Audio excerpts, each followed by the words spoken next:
Hello, everyone. I'm glad you're here today. I want to bring you another two dreams. Once again, one from my dad, one from my daughter. My dad is 81. My daughter is 28. My dad lives right across from me, right next door. And our daughter, who is a nurse, lives with us. All right, this first dream is from August 29th, 2020. This is the dream that started everything. This is the dream that my dad had that made us go, oh my goodness, is God warning us of something? See what you think. Comment below and let us know. August 29th, 2020, my dad dreamt this. A man had asked him to look at a building and paint the floor. It was on the edge of a town. So they went towards this building and they were walking through a field and they came to a fence, a barbed wire fence. They jumped over it. They walked a little ways. They came to another fence that was barbed wire. It was a little higher. Jumped over it. They came to a third fence. My dad was getting a little nervous about it, but they were able to jump over it, even though it was higher. They got to the building, and the building was 10 by 12. The structure was 10 by 12, and it had 2 levels.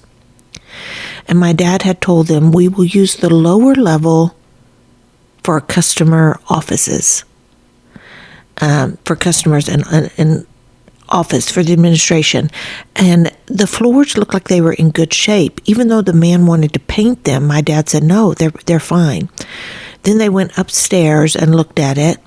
And suddenly the men, there were 2 of them by that time, jumped off a platform and left. But my dad walked down the steps, went back to the town, jumping over the 3 wire fences again. And when he got into town, he was like walking in a ditch. And he saw off to the side kind of silhouettes of people moving. And he had a gun and he decided to shoot in their direction. But nothing really happened. And then there was an explosion behind him that just was this huge, earth-shattering explosion. So he turned to look, and there was this huge orange fireball coming straight at him. He was able to take a couple of steps and was able to get out of the way, but the fireball passed him. He was fine, but the city was just burnt. He knew that his house was not in that city, so he wasn't too worried, but he started towards what he considered a fresh home over railroad tracks. When he got across the railroad tracks, he was like out in the country, standing in a field, and there were 2 men dressed like farmers who were standing there to his right, and the ground they were standing on was a little higher, and he looked up at them, and they said to him, we couldn't help noticing, but you need to plow your land. And my dad said, yeah, I do. And they said, we could help you. Do you want us to bring tractors to help you plow it? And my dad said, no. Then a young boy ran up to him and said, of the 2 churches, which do you prefer, the one in town or out of town? And my dad said, out of town. And the boy left. And then he noticed how much the ground needed to be plowed. And he just thought, I know I need to plow this, and I need to go down 2 feet, or I won't be able to plant the seed. So he walked back to the intersection where his land was. There was like an intersection of roads there. And there were several men there that had come from the city that was burnt. And one man seemed very upset and disturbed. And so my dad told him he could use his land to rebuild. And that made the man so happy. So they built a 3-walled structure side by side, like one wall was open. So they built 3 wall. They made 3 of them, 3 3 wall structures. And then they were like businesses for these people to start. And he could see that more and more people were coming out to his land from the destroyed city. And as he was watching, dust started rising from the land, and they couldn't see it. It was just all dusty. But he saw a straw, like a hay bale. A straw hay bale was right there with a big metal strap on it. And so he broke the wire strap and then began to pass out straw to the people. Because he was like, if you throw the straw down on the ground, it'll settle the dust and they can see again. Then he walked to the first 2 structures that he had built, and he said, "This will be the main road," and it was white.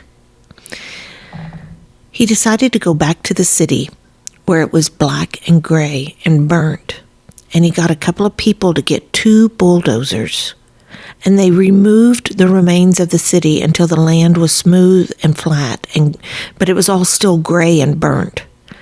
And the only building left was the first one he went into, and it was on the highest point, way off in the distance.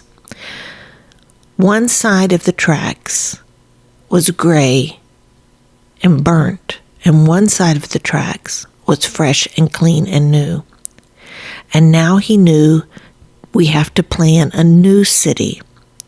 A triangle place of land was there, and he said, "This is where we will put the gas stations." And there were 2 men who were right there, and they were so happy because they were going to get to run the gas stations. And across the intersection on another corner, he put another gas station and gave it to some people. And then he stepped back and watched all the land, all the city being built, the new city. And that was the end of the dream. Okay, there's a lot to that one. Some of it's obvious, but definitely I believe it's prophetic. Even to this day, even though that was 2 years ago, he can remember it. All right, now we're going to go, and I'm going to turn in my journal so I get this right. We're going to go to January 5th, 2021. All right, this is my daughter's dream. This is actually one of the first dreams she had. I can only describe this as an apocalyptic dream, prophetic, I believe so. And like I said, I have posted this in a video before, but I want to bring it forward, and I want to bring these 2 dreams together because there's a lot of similarities in them. See what you think. Please comment. We're so open to trying to understand the interpretation of these dreams. All right, this is January 5th, 2021. My daughter, Taylor, dreamt this. Last night, I dreamt that me and Mom and Dakota, that's her brother, so it was me and my daughter and Dakota, and we were all driving in a van. She said we heard and watched that the earth was about to crash into a star. And we watched as the earth came. This is weird to me. We watched as the earth came closer and closer and closer to this star, this asteroid that was coming. And she said, I closed my eyes and prepared to die.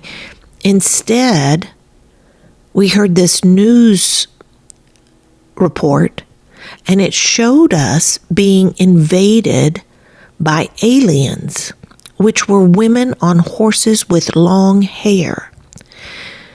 And she said to herself, I don't think that's real. And as soon as we finished watching, we were back in the van, and she looked over to see this huge asteroid hurtling towards Earth, and it hit, and the whole Earth shook, and concrete went flying everywhere. But we were safe in the car. But she looked out the window and saw her dad, Mike, my husband. Her daddy was outside the car, and he had left the car to go help someone. and he was hit with shrapnel, but he was okay. Cars and electricity had stopped working, and we entered an apocalypse. Now, I had said to her, it's okay, we've prepared for this. So we left our house and went to this old wooden barn house, and we lived there, and we said, aren't we glad we were prepared? And we got here before anyone else. But people started coming out to where we were and started making a town, and she has that in quotes, town, and caused trouble. Some planes flew overhead and they caught fire while the other ones shot at us. And I wanted to get on my ham radio. She wanted to get on her ham radio to try and listen, because one of the few things we had brought with us out to that barn thing was the ham radio. But we didn't want to be detected. Then I said, I came in and told her, I've heard of a place in Kentucky where people are gathered together in a safe building. And let's see, Dad said we have to go. And she asked, what would we do with the house? And Dad said we would take it with us. Okay, so I had heard that there's a place in Kentucky to go. My husband said we got to go.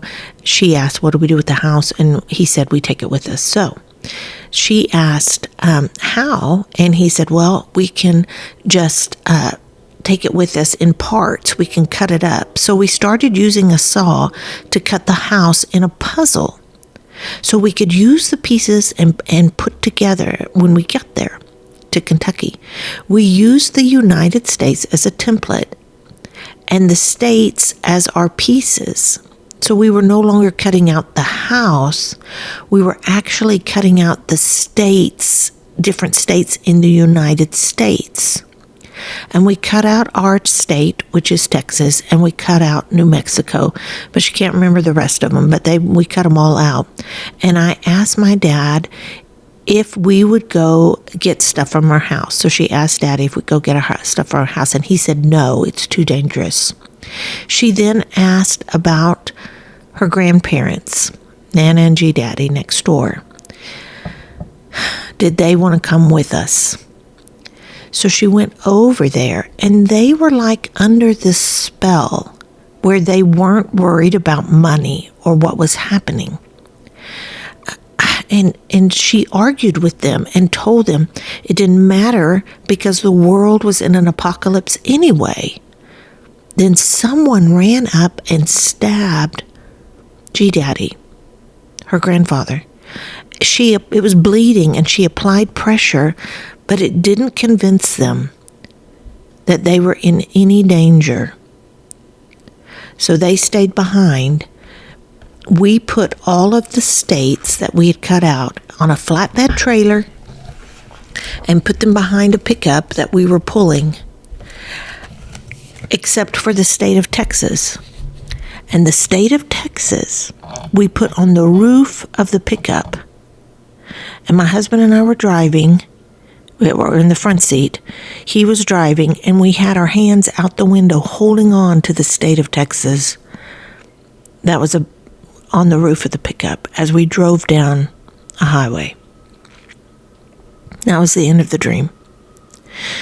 Now let me just say here, the last time I posted this dream, I did not include that part about my parents, her grandparents, and the stabbing and being under the spell, because I didn't want it to reflect badly on them, because they are godly people, and wherever we go, they go. That's we are a family.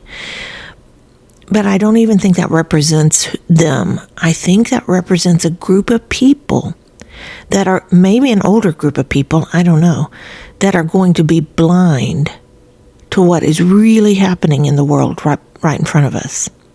What do you think? I'm very open to please any kind of interpretations through the Holy Spirit that you're sensing as you listen to these dreams. That's all I have. Once again, stay focused on Christ in all of this, Don't become too distracted by prophecies and dreams, although they can indicate warnings and parables and teachings. But keep your eyes on Christ. And He's coming back soon. And we can hurry Him along. That's what Peter tells us. Y'all stay safe. This is Gina Lima Charlie. I'm out.